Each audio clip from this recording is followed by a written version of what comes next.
The climate conversation has never been more divided. As disruptors in this space, we're hungry to find solutions to the challenges our environment faces. Welcome to the Climate Rebels podcast. My name is Joel Caesar. I'm joined by Owen Barrett and Chris Pomerleau. We are experts in clean energy, net zero real estate, decarbonization, and entrepreneurship. We celebrate those who take action against the climate crisis and are striving to make the world a cleaner place. Thanks for joining the conversation. Now, let's get to work. Welcome to the Climate Rebels podcast. Joining me as always is Owen Barrett, now the Donald Trump of green building. And of course, myself, Joel Caesar, the world's greatest climate podcast host. Today's guest was Drew Shula. Drew is the founder and CEO of Verdical Group, a national leading sustainability consulting firm specializing in green building certifications, engineering services, strategy, and events. He is also founder of the world's largest annual net zero event, the Net Zero Conference and Trailblazer Awards, which we learned is coming up in a few weeks in Los Angeles. And we also learned that the greatest speaker of all time at the Net Zero Conference is one of the hosts here today on the Climate Rebels podcast. But Drew's a great guest. He's a friend. He's kind of a legend in the world of green building.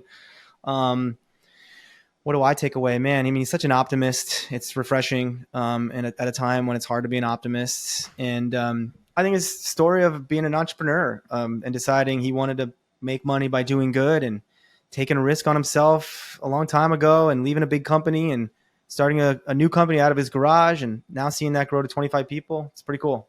What'd you think? Yeah, I mean, the optimism thing it's so clear. He's such a happy-go-lucky guy, but I think Drew's he's the antithesis to the go woke, go broke.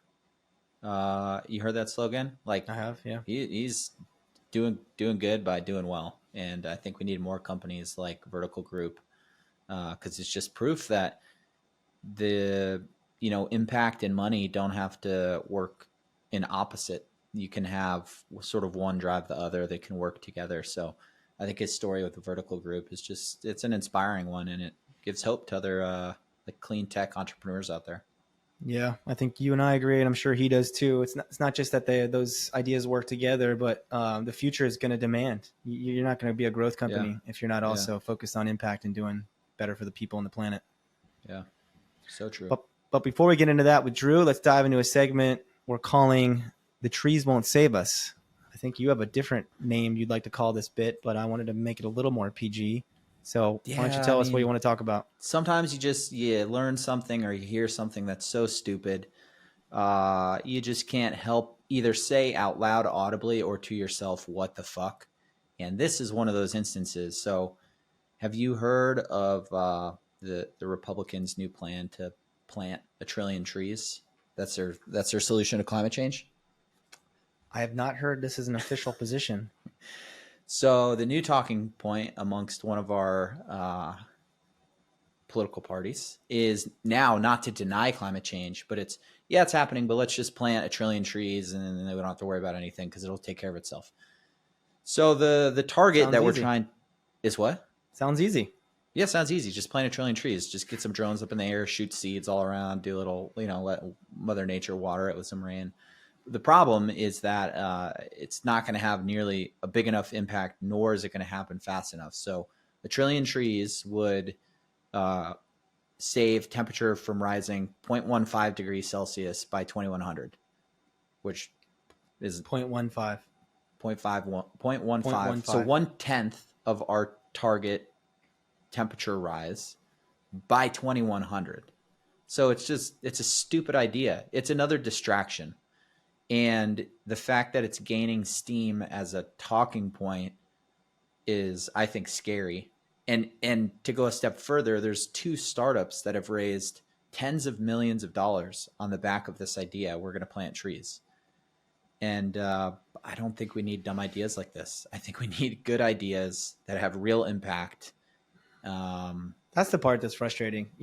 Whatever, they want to run some marketing campaign. At least they're saying they're acknowledging it's happening and there's some strategy to address it. I guess I'll call that a win. And of course, everyone can agree planting trees is a good thing. They're using the right species and the right ecosystems and they're trying to maintain them. Great, right? More trees that will pull some carbon out of the atmosphere. But the fact that, you and I know we've been at this game for years trying to raise money, trying to convince investors, private equity, VCs to invest in our ideas and that we think are going to have big impact. It's a constant game of competition. Like those people have funds and those funds need to be deployed. And if they're being deployed into bullshit tree planting strategies, that's some other company that could have succeeded that didn't get that money. So it's not without consequences. No, I mean, I love trees as much as the next person, but don't pitch planting trees as a climate solution. It's not going to work. It's a dumb idea. Go do something else. Well said. I think we can end on that. Now let's jump into our conversation with Drew Shula.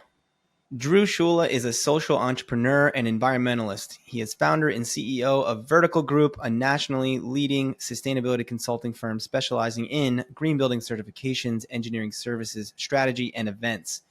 Verdical Group is a certified B Corporation and 1% for the Planet member company, working on some of the highest profile green building projects in the world with visionary institutions like NASA, Google, Johnson & Johnson, LAX, Meta, and Apple. Under his leadership, Verdical Group won a Real Leaders Impact Award in 2023 and was a finalist for Small Business of the Year from the U.S. Chamber of Commerce in Washington, D.C. in 2022. He is also founder of the world's largest annual net zero event, the Net Zero Conference and Trailblazer Awards. He's a frequent speaker at numerous events and has been featured and published in notable publications like USA Today, The Washington Post, Forbes, and more. So, Drew Shula, welcome to the Climate Rebels. Happy to be here. Hi, Joel. Hi, Owen. Thanks for having me on. Yeah, thanks for joining. Happy to have you. Well, we get right to work here. We always start the show with the same question. Drew Shula, how are you a climate rebel? Why am I a climate rebel? Well, I am sick and tired of fossil fuel companies running the world and greenwashing everything, and I want to see them go away as quickly as possible. So that's been the focus of my career in the building world, and I know there's a lot of smart people working on this with the three of us right now, and I hope that it just moves as quickly as possible towards climate action. Get rid of fossil fuels and get the fossil fuel companies to die as quickly as possible. Love it. Yeah, we like to keep it real on the Climate Rebels, so appreciate the straight talk. I think you're a rebel in many ways, which we'll dive into here. But let's start with kind of what's most pressing here. We're recording, it's mid-August. You got a big event coming up. Tell us about it. Yeah, Net Zero Conference in LA is just a few weeks away, middle of September 2023 at the LA Convention Center, biggest venue in SoCal. And we're trying to make this work happen, this climate action work across all industries. There's a lot of talks around buildings, of course, but also fashion and agriculture as well. We're trying to get those intersectional learning opportunities from different industries happening at the Net Zero Conference. And lots of great talks, keynotes, and excitement coming up in LA in a few weeks. Drew, for the Net Zero Conference, is it mostly the attendees? Are they mostly fellow sustainability nerds, or do you get to see sort of a diverse, like people from operations, people from marketing? Like, who goes to this thing? It is pretty diverse. So folks from sustainability nerds like us, of course, like you said, but utility folks, universities, there's even some students there. There's building owners and developers, energy contractors, general contractors. There's all types of folks that come out because sustainability and the climate crisis impacts everybody in every industry. So we do attract a pretty diverse crowd there. So you're a business owner, which is hard, and you also decided to launch a huge conference. What was the motivation behind that? Are you crazy? Just make my life as hard as possible. Yeah. No. We're a B Corp, and so part of our mission is to just help make a positive change in the world. And we are for profit, as you know, all B Corps are for profit companies, but we're trying to make a positive impact on people and the planet. And that's really very much in our DNA. So through the conference, we reach thousands of people that we wouldn't otherwise. We don't get to work on thousands of projects. Maybe in the future as we keep growing. But with the conference, we reach a ton of people that we wouldn't otherwise, and just help move the needle, educate and inspire folks towards a net zero future. So yeah, that's why we kind of took on events. This is our 10th year of the Net Zero Conference. The first year it was just 100 people that showed up, and it just grew a little bit every year after that. It went to 300 the second year. So we decided, let's keep doing this and now we're up to probably 1,500, maybe 2,000 attendees this year. Did you get netzeroconference.com before net zero became a buzzword? I did. We did get that early, right off good. the bat. 8 or 9 years ago, we got that website, and yeah, I mean, people were talking about net zero 10 years ago, but it was definitely, I think, a little bit newer sort of buzzword back then. And we honestly really fell into it in many ways. We weren't an events company. We were a sustainability consulting company, and we were just doing an event on the side because we had some time and we wanted to help educate our clients around net zero. So we really just ended up in the right place at the right time, and then kind of grew it from there. Joel, I think we need a Raven conference. So outside of Raven and Google, spend some time on that. All right, I'll get right to it. I love the idea. We'll go nuts somewhere. I mean, Drew and I have talked about this. The Net Zero conference is unique and very cool. I appreciate you want to get bigger, Drew. I get that, but I also like its intimacy compared to some of the other bigger green building conferences you and I frequently attend.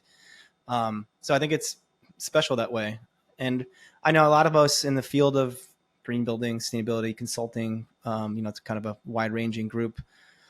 You go to the conferences sometimes and, especially some of the bigger ones, and you're like, what did we just do here? Besides kind of like scream in an echo chamber and pat each other on the back. Like, wouldn't we be better at taking our $1,000 conference fee and going somewhere and building homes for people that are less fortunate and doing it in a sustainable way? So maybe that's the idea, Owen. We'll go build homes somewhere as part of our conference.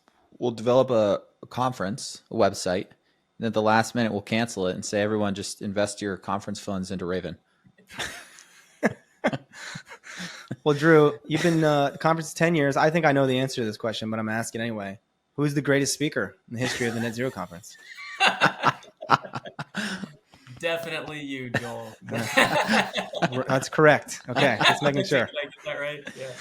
I've spoken at it a few times. Last year, I was on a very cool panel, which we should talk about. We'll get to that next. But I remember years ago, I spoke because I think, as you mentioned here, it started out net zero energy was probably the primary focus, but now it's net zero water, net zero waste. And my talk was actually on net zero nutrients because it was me and some wacky people that were thinking about working on trying to collect and process human waste in buildings to be used for secondary consumables like fertilizer.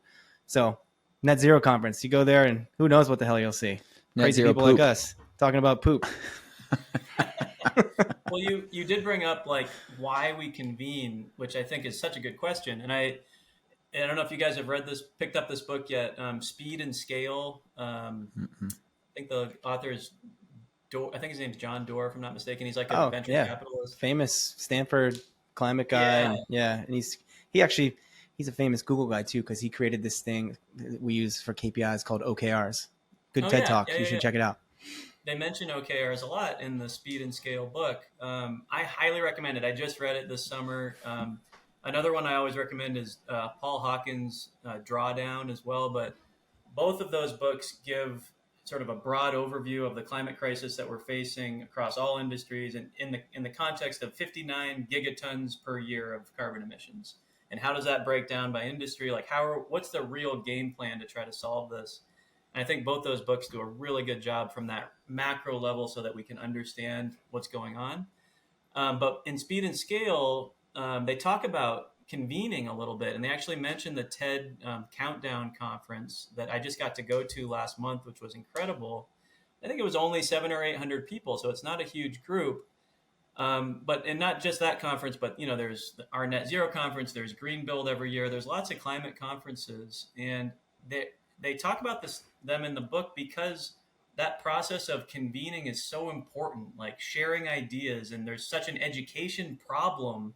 You could describe the whole climate crisis as just an education problem. Yeah. Which I think is well, like I think it was Greta that said recently something like, we've already solved the climate crisis. We have all the technology and ideas that we need. We know what we need to do. We just haven't done it yet.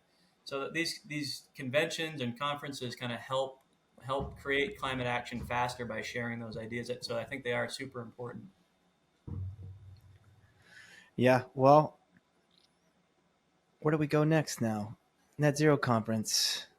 Well, one thing I would love to talk about, Joel, is another panel that you were on We had some young. Oh, that's right. Yeah, the panel from last year. Let's talk about that. Yeah. You tee it up, and then I'll add to it. Yeah. We had a great talk with a climate influencer panel, and Joel, you were on there along with Kevin Patel and Isaiah Hernandez, and I just think the idea of influencing, might seem kind of superfluous, but the idea of climate influencing is super important, again, because it's like science education and inspiring others to take climate action. And some of these young people and established people that have large followings are really making a positive impact with the people that they're reaching.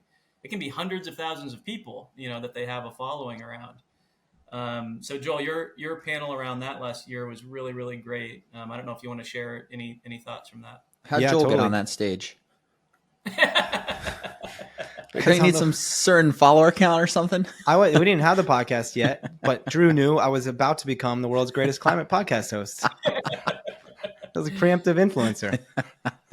Have you changed your Instagram to a public figure yet, or after that you're like, all right, that's it. I'm going to do it right after this show. I will do that. But that Drew was nice enough to let me join the panel, and Kevin and Isaiah were fantastic, and I learned a ton about them on the panel, and have subsequently followed them, and I actually DM with Isaiah a lot. Always love his content, but I think on that point, Drew, we talk a lot on the show about what we're doing at Raven. It's very much a digital marketing company trying to raise money for real estate. So we're on social media a lot. We got to learn about it.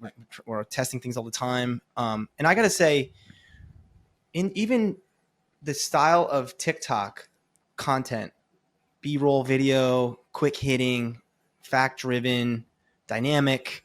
I talk about this in my day job, which is very professional atmospheres. And it's like, sometimes instead of some stupid deck or some stupid memo, it's like, this message could be a 30-second TikTok video and everyone here would be better for it. And so it's like, you can sort of, so especially us old guys here on the panel, on the podcast, talk about, TikTok, that's these influencers. That's different, new to me. I don't get it. But it's not just a new wave of social media. This is a new form of education that we're learning a ton from. And I'm sure you do too.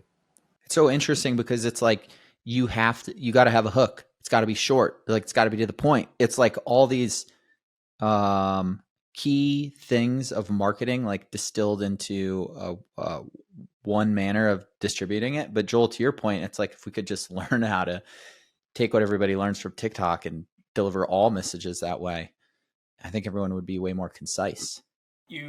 I'm feeling very kind of mid-career all of a sudden.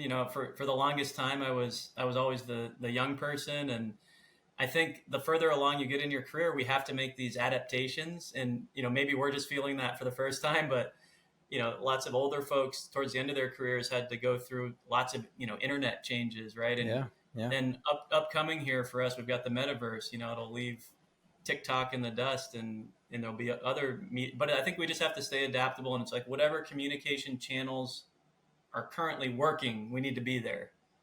I read something the other day, this is not climate related, but kind of interesting. Said that there was a study done, and I can't remember if the number was 900 or 9,000, but there was only either 900 or 9,000 daily active users in the metaverse, which cost $36 billion to develop. Which is, that's like, man, that's probably not the best use of resources for a company. That's crazy. Yeah, I feel like it's massive investment trying to get over that hump of like getting people to actually be there. I don't know much about the metaverse, but that's a big challenge some of those folks are taking on. Joel, you spend a lot of time in the metaverse? Yeah, I'm actually also famous in the metaverse. I'm an influencer there too. I got my digital house next to Snoop Dogg's and all kinds of stuff going on. Well, let's talk about adaptability and your role as a business owner, Drew. I'd love to have the audience hear about your story. I know I've talked to you about it before. I think you started in a garage, so you're like the Steve Jobs or the Larry and Sergey of green building. Well, let's start there. I have a follow-up question, but tell us the story. Verdical Group. Where did it start? What'd you try to do? I think for maybe all of us as well, and lots of folks out there like us, for me, my goal coming out of college was like, okay, how can I do something with my life where I'm making a positive impact and making money doing it? And I see you guys doing that with Raven. That's what I'm trying to do with Vertical Group and the Net Zero Conference. And I don't know if this is a real word, but like climate startups, right? Like how can folks start companies, start businesses that are making a positive impact, especially on the climate space? You hear social entrepreneur used to describe that as well. But that was me. So I started Vertical Group 11 years ago. My background's actually architecture, so a lot of the work that we do is working with architects and building owners to help them make their buildings more sustainable and reduce the carbon impact. So we're doing things like LEED certifications and energy modeling and commissioning of buildings, that sort of thing. It was just me in the garage, and now it's a team of 25. So certainly not Steve Jobs and Apple, but who knows what the future holds, Joel? Yeah, man. 0 to 25. That's hard to do. Well done. That's a lot of people. Yeah. Yeah. Where were you before?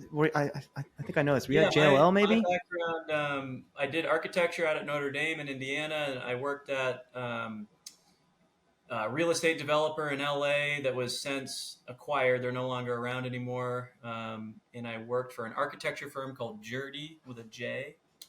And then I also worked at Jones Lang LaSalle, JLL. Yeah. Drew, how old is Vertical Group? 11 years old. Okay, so you started it in 2012, more or less, right? So Joel and I met each other in grad school. We were there 2010 to 2012. Is that one? Yeah, yeah. And so I have a background in finance and, hated my life in finance, and I wanted to get involved in sustainability. And the only thing I could find online at the time was LEED. Like LEED certifications was it sort of in like the sustainability world. And so I tried to get into it, had no luck, and that's why I went to grad school. But I'm curious how you, like a probably traditionally educated architect, like what drew you to LEED? How did you find out about it? Because 11 years ago, sustainability was a very different world than it is today. Yeah, there was no major in sustainability like there is now. Mm-mm. Absolutely. Yeah, I'm sure Joel found that too. But I did have, in my architecture program, I had one class on environmental design that I really liked. That was it, though. There was nothing else related to sustainability in my 5-year program. When I got to my first job out of college at an architecture firm, they had a green team, and there was some just talk about LEED, but that was very early days of LEED. This was like 2000. Was that California? 2007. I was in California, so we didn't have any LEED projects in the whole office, but we were just talking about LEED. And then I went, Joel. I think you know Danielle Horton. Yeah, of course. We gotta get her on the show. She's a climate rebel. Oh, great. She's in San Diego, isn't she? She might be. Yeah. So she hired me as an intern at Thomas Properties Group, where actually there's a lot of green building history there because David Gottfried actually worked there briefly, who founded the U.S. Green Building Council. But Danielle hired me there as an intern at first, and then I got hired on board full time, and I got to work with her. That was my first real sort of like actual sustainability job. And that was my sort of springboard into working with LEED from there. Owen couldn't get into LEED. He's a shitty interviewer, so he just couldn't get any good jobs. LEED. What does that stand for? That's an acronym? Leadership. Well, Drew, we're talking about books. I've been reading this book called Sell Like Crazy. It's by this Australian digital marketing guru. What's his name? I think I have it right here. Sabri Subi. And he talks a lot about how business owners, especially small business owners, it takes them too long usually to realize they are no longer who they thought they were. If you're a dentist and you start your own dental company, you're not a dentist anymore. You're a chef. You start your own restaurant. You're not a chef anymore. You're a builder. You start your own construction company. You're not a builder anymore. You are a CEO. You are a salesperson. You are there to bring in revenue and customers. And he's trying to, in the beginning of the book, just trying to motivate the person who's reading it, I think, to say, like, first thing you got to realize is your business is 100% reliant upon you to bring in revenue, or else it will die. And these things you love to do, which you are great at, which is why you're probably starting a company, you won't get to do on your own. So I'd love to learn from you. You were a green building expert. You were an architect. Now you run Vertical Group. You agree with his perspective? 100%. Yeah. I definitely myself went through that change. I started Vertical Group and I was working on lead projects, and I loved it.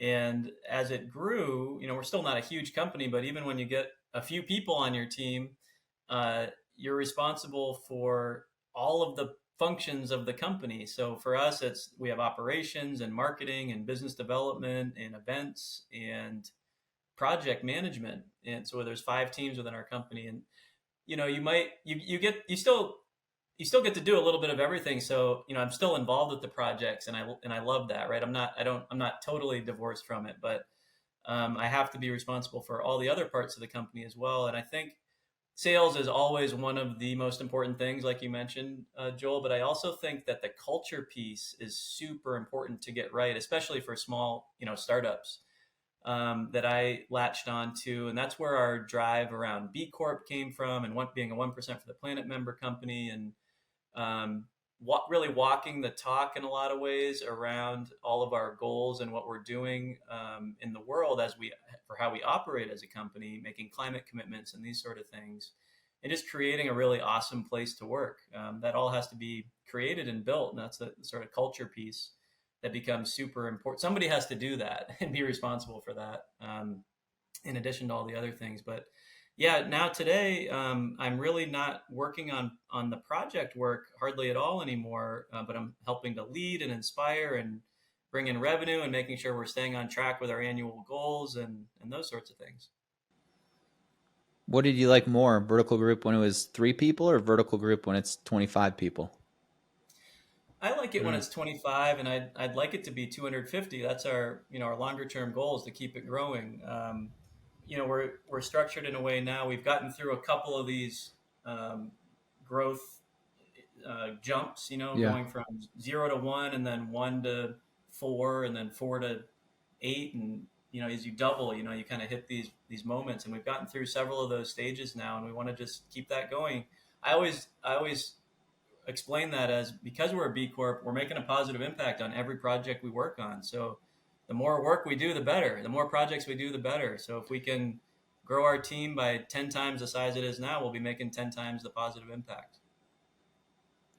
What's the process for becoming a B Corp? And Joel, if you have more, if you have more climate rebel-y questions, you can nix that. But I'm curious. Hey man, you're a host. Ask away. I was going to ask something about the B Corp though. I have a point to make, but let him answer first. Yeah. B Corp as a process, it's if you're familiar with LEED, it's similar to LEED. It's documenting. I didn't get any jobs in LEED, so I'm not super familiar. It's like a points-based system where the more points you get, the better. And so there's a huge framework that B Lab is the organization that runs B Corp that they created, and it's super detailed and built out around all the ways your company can make a positive impact on people and the environment. So it's the carbon footprint of your company, and diversity and pay equity and a million things. And you're scoring yourself, and what happens is it gives you a list of areas where you can improve on. So it's this brilliant tool for continuous improvement over time. And we use B Corp as exactly for that. We're looking at our score every year and trying to figure out, okay, what can we do next to improve our score next time around? Oh, that's awesome. So it's an annual certification process?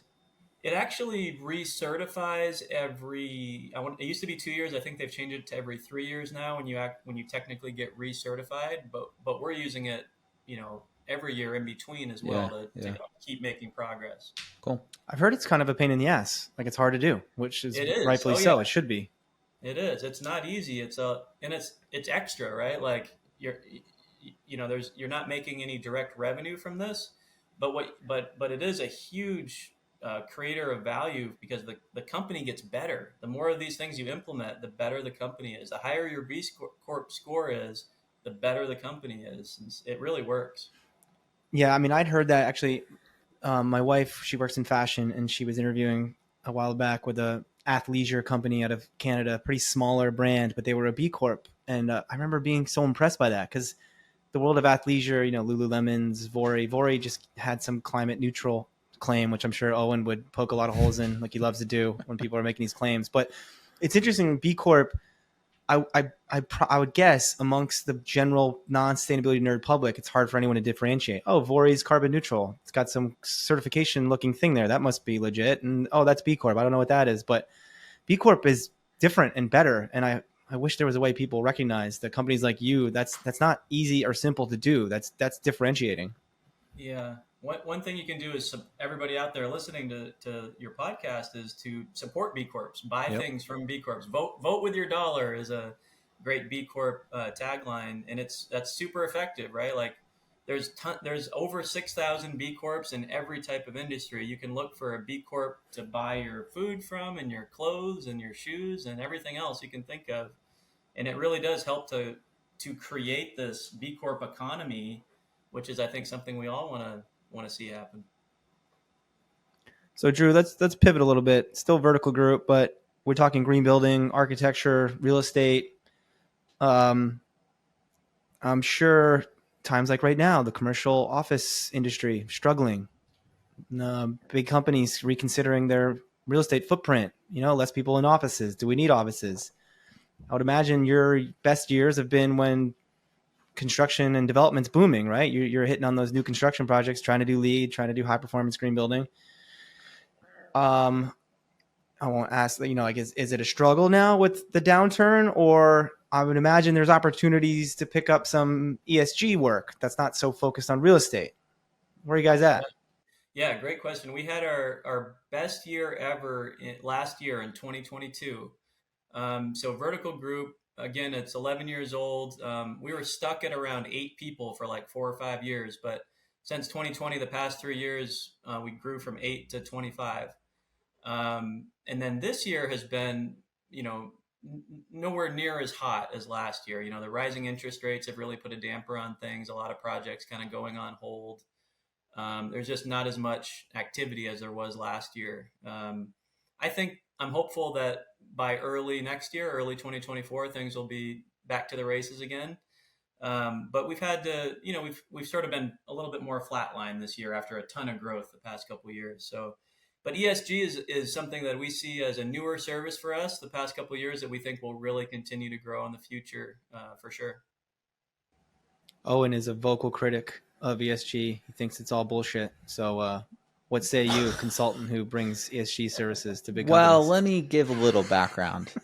I spent a lot of time poking around ESG ratings because I do think it's mostly bullshit. And what I see a lot of the time is companies get ESG ratings now based on what they say they'll do in the future. And my point is, why don't we give companies scores now based on what they're doing now? Because I feel like that's what's important. And to the B Corp conversation, you would get reevaluated every year, every 2 years, every 5 years, whatever. But I don't see the value in giving someone a score now for what they say they're going to do in 25 years. I think that's part of the problem. Yeah, I agree with you. And I think that ESG can be if it's done the wrong way, it can be used as a horrible greenwashing tool. And, you see fossil fuel companies that have cigarette companies, ESG scores, right? It's just crazy. So it's very much an emerging, I think of it anyway, as an emerging field. We're still figuring it out and improving it as we go over time. But the way we approach it at Vertical Group is we're working with our clients that have an ESG program to help them tell their stories. And I think that like a B Corp certification, could be thought of as like an ESG score, way to score your company from a third party as well. That's really, really an effective tool. But, if you think about an annual report for a company that was to show all of the great things that they're doing for people on the planet, from volunteer hours to their projects that they're working on, their LEED certified spaces, whatever it might be, put that all in a report that they share at the end of the year. That's kind of what we're helping our clients focus on through an ESG program. Well, let's talk about, go ahead, Owen.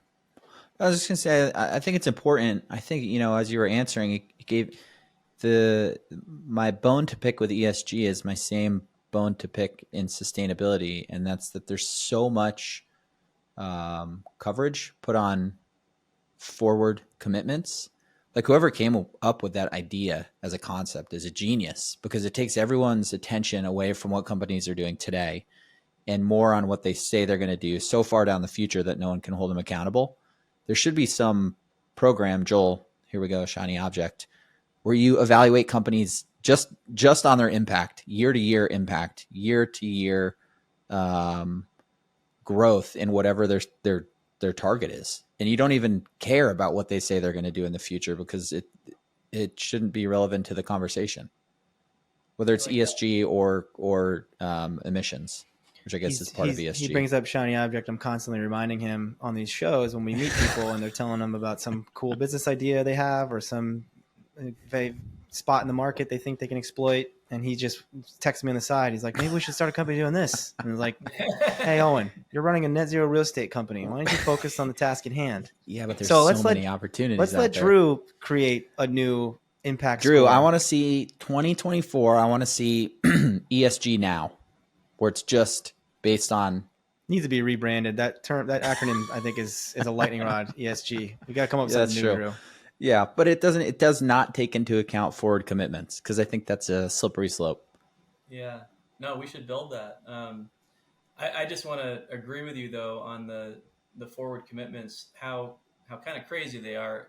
I think a lot of companies you hear, and like we've talked about a little bit between the three of us, like that the general public just doesn't even understand all this terminology that we're using, right? That's a problem. But even for folks in the sustainability world, like the three of us are, when companies are making net zero 2050 commitments, people are celebrating this and writing press releases about it. And that is what, 27 years away, 27 years. What's taking so long? 30 years. Yeah. That's a really, really long time away to just have a goal to get to net zero. And that's basically just saying you can do whatever the hell you want. You can have the worst emissions possible for 27 more years until you get to 2050. That's what a 2050 net zero goal is saying. It's pretty horrible. And super just lame. as a comparison, Verdical Group, we're a small company, right? We're only 25 people, but we got to net positive in 2021, 2 years ago. We're already net positive, and we did it all the way back to day one of founding the company in 2012. We figured out our emissions for all our first 10 years, and we offset those, and we've reduced emissions as much as we can moving forward. And we're going to continue to offset those, all of our emissions plus 10% into the future. So it can be done 2 years ago or 10 years ago. It can be done now, and 2050 is way too far out. 2040 is better, 2030 is even better, or today is the best, right? So for everybody out there listening, just talk to your company or organization, start to do it today. Yeah. Yeah, and it's always interesting, especially some of these really big companies with old white guys, let's be honest, running the show, executives. And it's like, you guys, you made your money. You're an executive at a big company. Why are you so afraid of taking a risk? Nobody wants to put their neck out. Nobody wants to be like, no one wants to ruin their cushy job. Well, admittedly, it's much harder for these huge companies, right? So like we're a 25 person consulting firm. Like it's easier for us to get to net zero than Delta Airlines, right? But is it? I mean, if you took like proportionally your resources and scaled that to Delta, I don't think it's that hard. Like I think companies could do it in 5 years if they really wanted to. I just think they don't want to. Drew's trying to grow a big company. He can't be taking shots at big Fortune 500. I'll take shots at Delta all day long. He can't be here ripping them. All right, Drew, text me on the side the shots, and I'll start making shots, and you just be your nice forward-facing self. No, but I mean, I think there's just like huge kudos to you. I don't think you should understate the impact just because you're a small company. I think it's hard, regardless of the size, and I think bigger companies have more resources, and so it's maybe more complicated, but you just throw an equivalent amount of resources towards it and get the same outcome. It's probably greater risk. Drew's Yeah. Margins are probably tighter than Delta's, and one bad year and those 25 people could shrink, and he's got people relying on him. It's Delta can have a bad year and they'll usually be fine. Yeah. It's a good point. Like all the airlines right now are having terrible years. It's just like, well, maybe not from a profit standpoint, but from a service standpoint. So fuck you, Delta.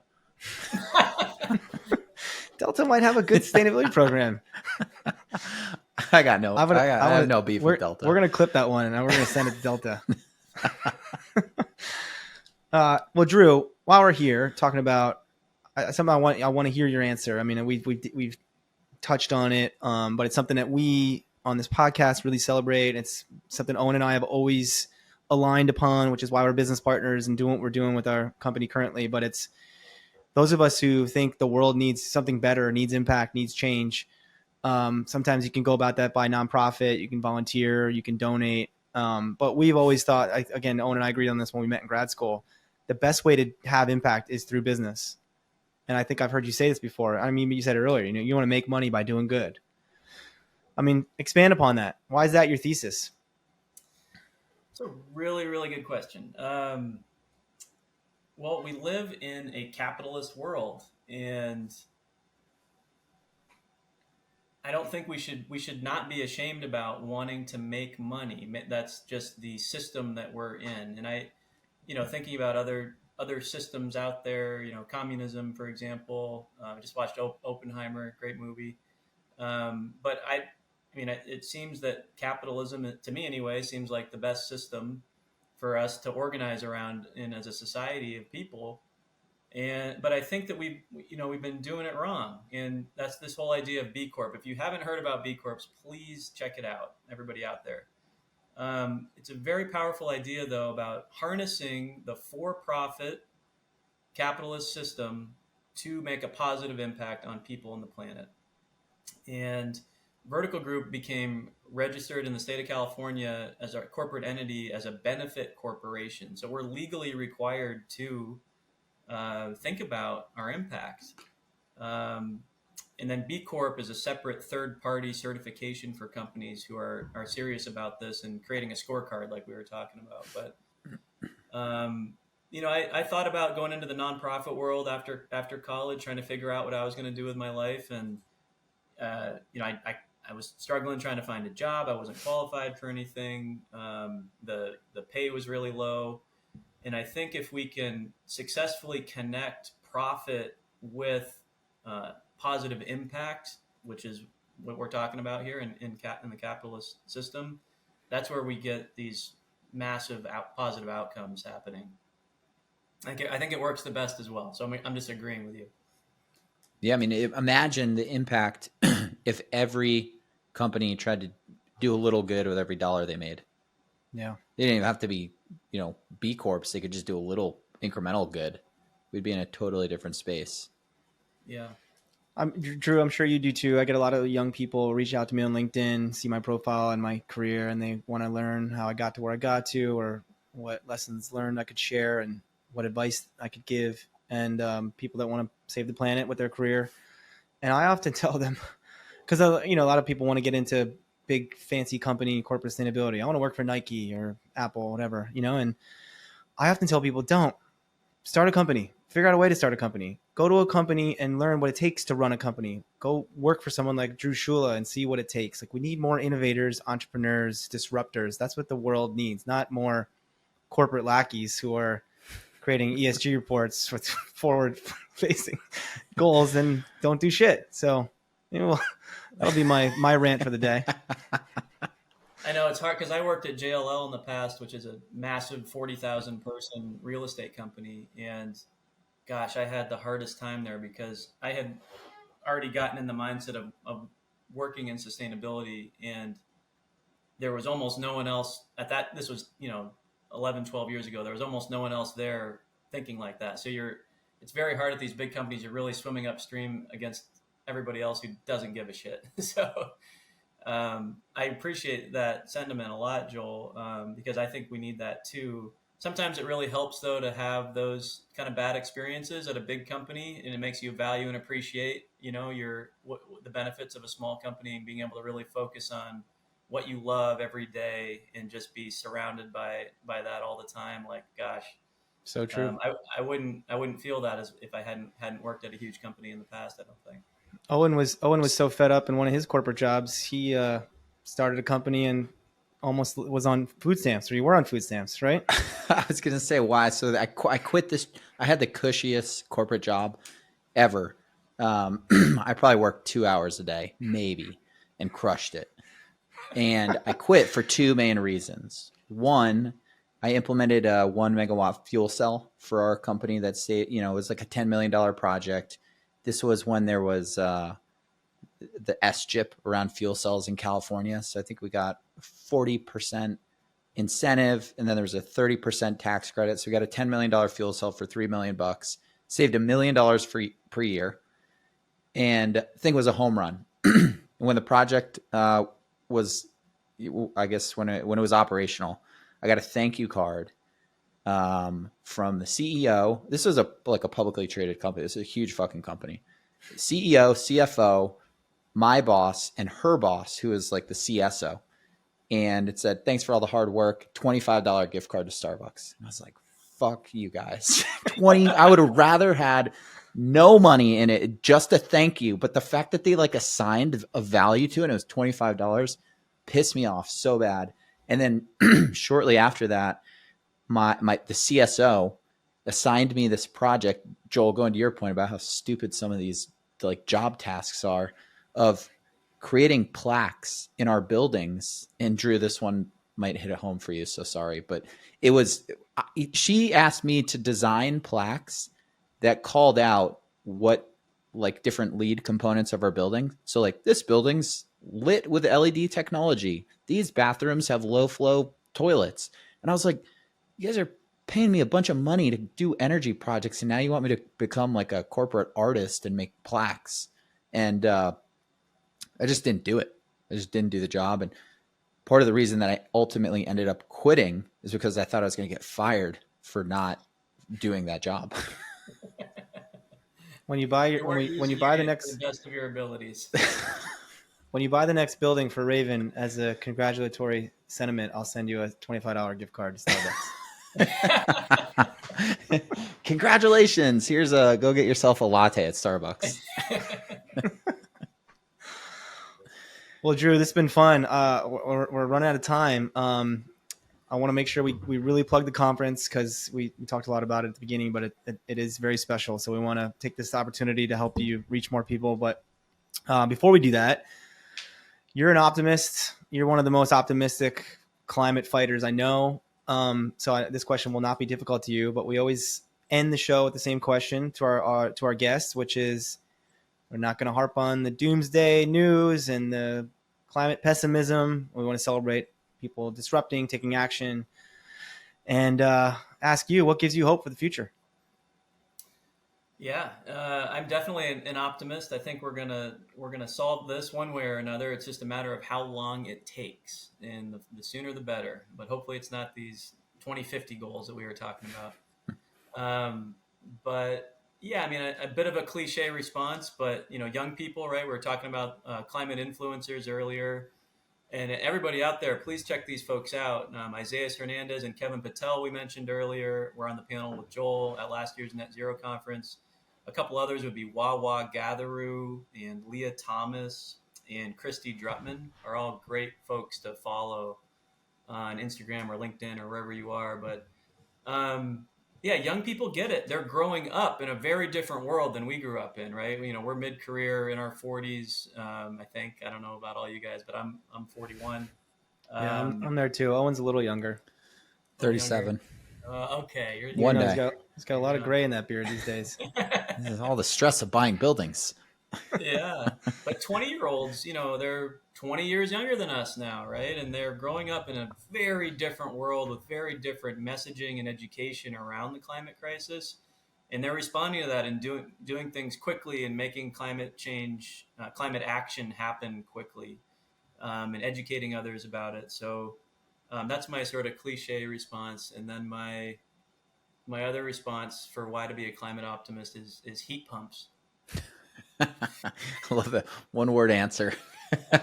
We can choose which one we publish. It's pretty simple. I mean, I work on building electrification. It's one of my main tasks in my day job. And sometimes get some executive like, oh, like this big expensive program we're running for our buildings all over the world. Tell me more about it. It's pretty fucking simple. We just got to get rid of boilers and replace them with heat pumps.